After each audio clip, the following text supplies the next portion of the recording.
After our stop for breakfast, where we left off in our last video, we continued our drive north to visit Cawdor Castle. The drive was going to be another hour and 14 minutes or so, most of it on the A9. As I mentioned in the last video, we were driving through the western edge of the Cairngorms National Park. This happens to be the UK's largest national park at 1,748 square miles and contains a total of 55 different mountains, 4 of which are among the highest in the UK. Despite it being overcast that morning, it is definitely a scenic drive, the beauty of God's creation, and this was only the beginning. We'll let you enjoy a bit of it as well before we fast forward to our arrival at the castle.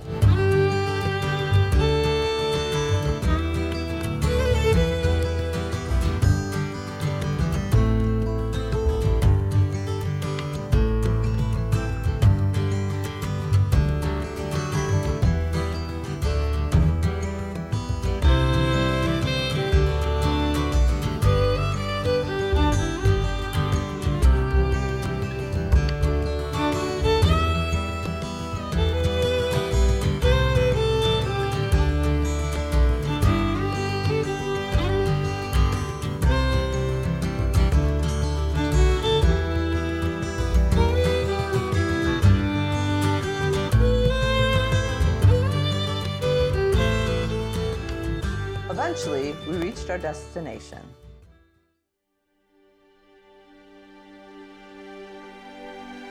Cawdor Castle.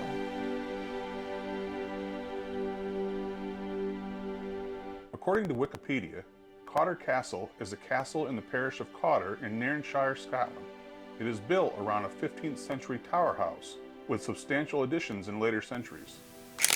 Originally a property of the Cawdor family, spelled C-A-L-D-E-R, it passed to the Campbells in the 16th century. It remains in Campbell ownership and is now the home of Angelica Campbell, Dowager Countess Cawdor, stepmother of Colin Campbell, 7th Earl of Cawdor.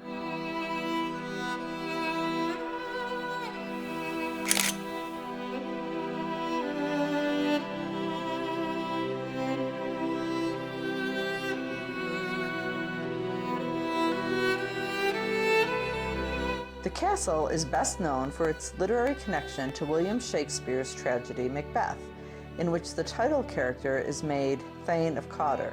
However, the story is highly fictionalized, and the castle itself, which is never directly referred to in Macbeth, was built many years after the life of the 11th century King Macbeth.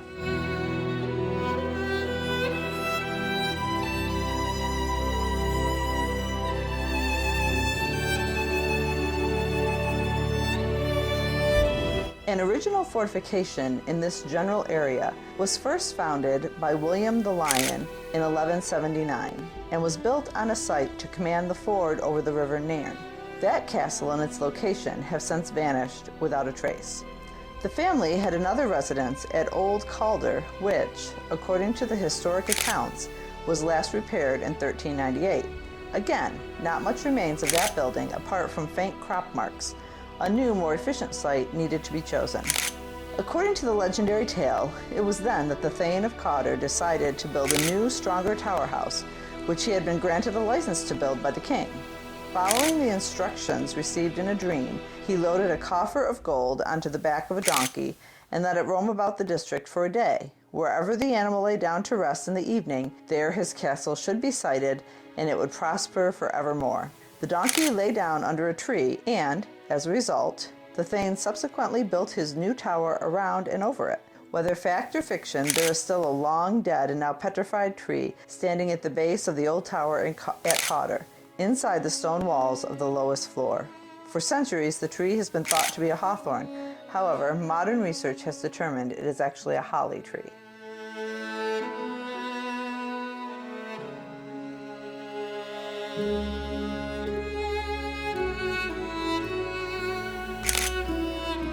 The castle officially transferred into Clan Campbell property upon the death of Muriel Cawdor Campbell in 1573, when it and her title of Thane of Cawdor passed to her grandson.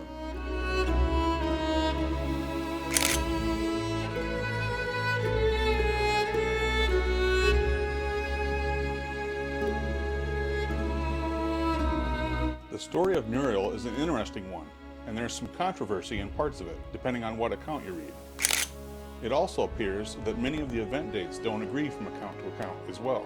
Suffice it to say, it is generally believed that Muriel was a fairly young infant at the time when her connection to Clan Campbell began.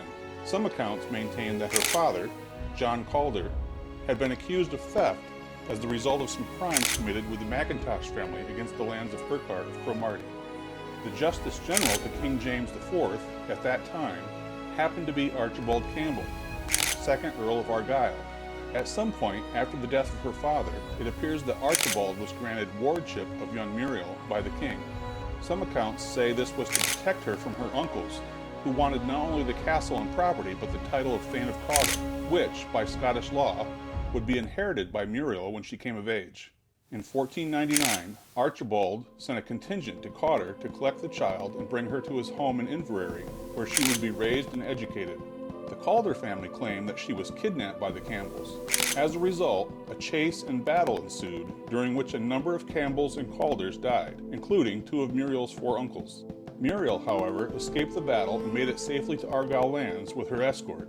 Another couple of pieces of the story which accounts don't agree on relates how infant Muriel was marked. Whether this was to ensure that she could be recognized later in life and thereby officially lay claim to the castle, land, and title of Cawdor instead of her uncles, or so her family could recognize her later in the hopes that they could get her back from the Campbells, it is not known for sure. But legend has it that either a female family member, possibly her mother or grandmother, or her nursemaid, branded her thigh with a red-hot key and bit off the tip of her little finger. Muriel, however, did grow up in Inverary and, at age 12, married Sir John Campbell, Archibald's 3rd son. They moved together into Cawdor Castle in 1524, where it appears she successfully laid claim to her inheritance and title. Her husband John passed away in 1546, and later, their son also predeceased her.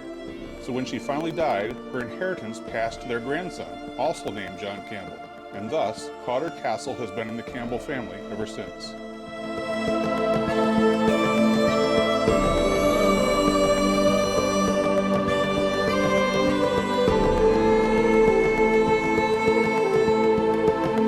The castle is a Category A listed building, and the grounds are included in the Inventory of Gardens and Design Landscapes in Scotland, the national listing of significant gardens.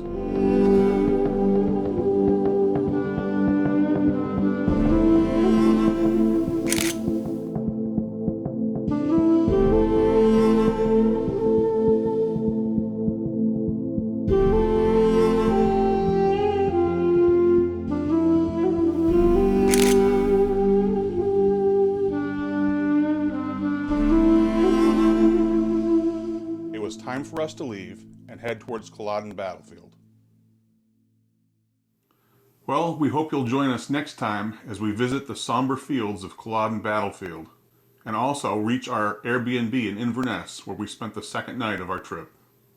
And don't forget to hit the like button below. It really helps our video get suggested to other people who may also be interested in our trip to Scotland and Scottish history. Also, feel free to leave us a comment on what you like most about Cawdor Castle and/or any questions you may have that Dale may be able to answer.